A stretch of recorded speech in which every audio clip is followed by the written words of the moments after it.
Head over to the Tidal Basin. That's where meteorologist Mark Pena is right now. It is a very, very nice late afternoon. You have a great view. It's not terribly busy out there yet, but that's going to change. Yeah, that's going to change, especially when we have an 80-degree day for the first time this year on a Saturday after peak bloom with baseball. Yeah, it's going to be nuts tomorrow. So a good day to come out would be right now. We got a little bit of cloud cover, some sprinkles here and there, but I've also got Mike Litters. He's from the National Park Service. We're just here to ask a few questions for you, Mike. So we've reached peak bloom. How long is it going to last, and what should people expect while they're in peak bloom? Peak bloom, like the bloom cycle, it's all dependent on weather and keeping an eye on this, like you said. 70 today, 80 tomorrow, a couple more days at 70, maybe a thunderstorm on Monday. That's all sort of a recipe for a really short peak bloom. Ultimately, the blossoms are going to be replaced by the leaves, and warmer temperatures are going to hasten that process. Yeah, absolutely. We got thousands upon thousands of people visiting here. First timers, what would you suggest they do? What's the first place they go to around here? Start at the Tidal Basin welcome area over between the Martin Luther King Memorial and the Franklin Delano Roosevelt Memorial. That's where we've got information tents, entertainment stage, food. Kids can pick up their Junior Ranger badge and their Cherry Blossom Protector pin. A good place to get oriented if it's your first time down. Wonderful. So as I mentioned, we got a lot going on this weekend. How many people are we expecting now until the end of the season and maybe even this weekend?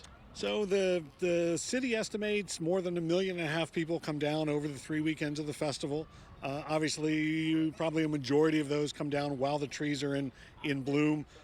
So can't give a hard figure, but tomorrow will almost certainly be the most crowded day between peak bloom, weather's perfect, Blossom Kite Festival at the Washington Monument, and the Nationals have a home game. So a lot of people are going to be downtown tomorrow.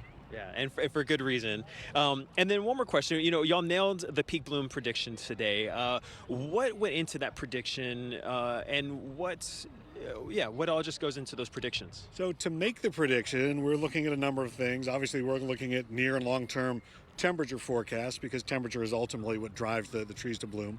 Looking at the historic record, what happened in previous years under similar circumstances, and the trees themselves. How early are some of the indicator trees coming out can help us nail it down.